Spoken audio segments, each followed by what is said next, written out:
Don your thinking caps and open your minds. We're taking a quick peek at The Room 2. The Room 2 is the second of a 3-game series by Fireproof Games. The original The Room, no, not that one, this one, was a mobile game released in 2012. It tasked players with solving a series of puzzle boxes that constantly grew in complexity. With cleverly designed puzzles and a hint of the supernatural, The Room received an overwhelmingly positive reaction when it came to PC in 2014. After the success of The Room's PC version, Fireproof was eager to bring its sequel over to PC as well. The Room 2 had originally been released on mobile devices in 2013, but it wouldn't be until 2016 that Fireproof would be ready to release the game on PC. Fireproof Games was determined to give The Room 2 the same kind of overhaul that gave the first game, and rebuilt it from the ground up for its PC release. I really have to applaud this kind of effort, since many developers these days don't really seem to care all that much about their PC ports, with many ports having lots of glaring issues. When it comes to gameplay, The Room 2 is very similar to its predecessor. Players are still solving a series of puzzle boxes, but there's been a change to just what a puzzle box can be. Anything from model ships to cabinets and other furniture have been stuffed with intricate moving parts. In the first game, players were trapped within a room, and they were only able to look and interact with a large object in its center that contained the puzzle. Moving around the object and constantly solving smaller individual puzzles would unlock new compartments and challenges as well as pieces to that puzzle's overall design. The Room 2 changes this by giving players multiple puzzle box objects in every room you find yourself in. Depending on the room and where you are in solving it will depend on what you can interact with. Many rooms focus on one main puzzle for players to slowly unlock by solving surrounding puzzles, while other rooms constantly unlock new objects to interact with as you solve the main puzzle. The game can get rather creative.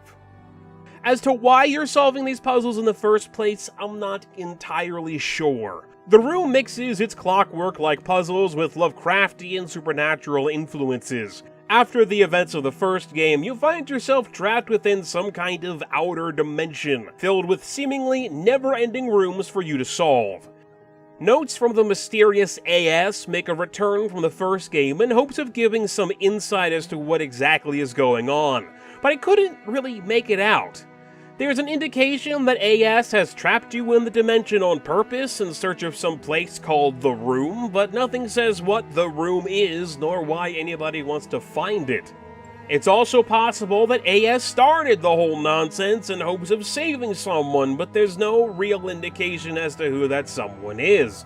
Plus, there are other notes to be found that are seemingly disconnected from the rest of the game, with other characters attempting to do odd and horrible things without much of a reason as to why, other than just setting up a puzzle for the player to solve. Maybe the story just went over my head, or it got lost in the complexity of the Room 2's puzzles, but while I read every note I came across, I really can't tell you much, if any, of the game's plot. Even though the supernatural aspects of The Room 2 make its story difficult to grasp, they add a lot to the game's puzzle design.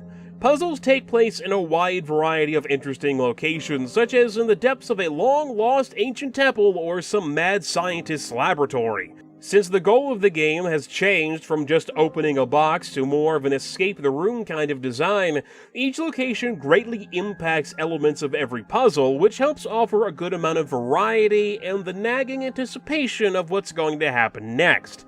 I particularly enjoyed the puzzle that took place during a seance in a Victorian house.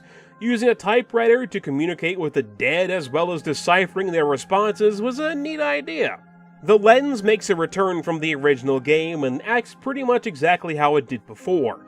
Turning it on lets you see clues that are usually invisible, as well as see what lies behind particularly shiny surfaces. There's been the addition of some small mini-games every now and then. None of them are really all of that difficult or all of that in-depth, but they do add to the oddity of the situation that you find yourself in and just how off the dimension you're trapped in really is. For that matter, I never really found any of the puzzles all that difficult throughout the whole game. This is partially due to the game's hint system also making a return from the Room 2. Every piece of a puzzle has anywhere from 1 to 4 different hints that you can read after a short period of time of just not solving a puzzle. None of these hints tell you exactly how to solve anything, but I mostly had to rely on them just to figure out where the next puzzle was.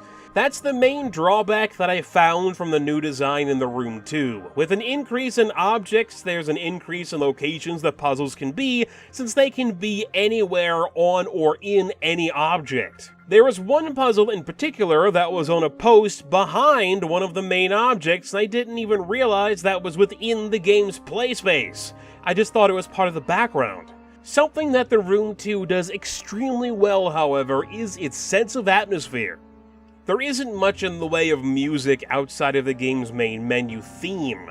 Instead, Fireproof put a ton of effort into ambient noise and sound effects that really amp up the horror overtones. While I wouldn't label the Room 2 as a horror game, nor does it have anything like jump scares, its atmosphere constantly kept me a bit uneasy. I felt like at any moment something creepy could pop out at me, which pairs well with how you interact with the game's environments. Since the game originated on mobile devices, interactions are very reminiscent of a touchscreen. From turning objects to slowly opening them, everything is handled by clicking on an object and then moving your mouse around to simulate moving your finger around on a touchscreen. Unfortunately, this kind of design comes off as a bit funky to use with a mouse. Things don't always turn correctly or move slowly, and it can sometimes be difficult to tell exactly where on an object I'm supposed to click to be able to interact with it. I ran across a few situations where I had rolled out an item in my inventory for a particular puzzle after examining it, only to find out that the item was supposed to change, and it wasn't because I just barely misclicked on the area to make it move. Overall, I enjoyed my time with the Room 2. The tension of the game's atmosphere mixed with its puzzle design kept me constantly on edge as I tried to wrap my brain around whatever I was supposed to do in each room. I do wish some of the puzzles were a bit more in-depth, as many felt less like puzzles and more of an obvious put this item on this thing. But I'd rather have a puzzle game that I can finish on my own than have to go read up a walkthrough for it. I do feel that the Room 2 overdid some of its horror elements in a couple areas. There's this particular puzzle at the end of each level where you have to make a bunch of lines match a particular shape to unlock the room's exit. Constantly during this puzzle, the game will have the shape quickly pop up on screen to try to get you with a really loud sound effect. It was the closest thing the game gets to a jump scare, and it just makes solving those particular puzzles more annoying than anything else. I was also able to trick the game a couple of times when it came to its combination puzzles. By using a simple guess and check method, I could find the correct solution to make something happen without really having to solve any of the other puzzles to find the correct answer. It feels a little bit cheap, and it is possible, but it does take time, so it might just be worth looking for the real answer instead of going through every single answer individually. Regardless, I would still recommend the game even if you aren't all that big into puzzle games. Since its puzzles are a bit on the easy side and it does have a useful hint system, I feel that just about anyone could get some enjoyment out of the Room 2 as long as you're okay with some of its more creepy aspects. It's also only $4.99 on Steam, with the mobile version still available for $1.99 on both Google Play and iTunes.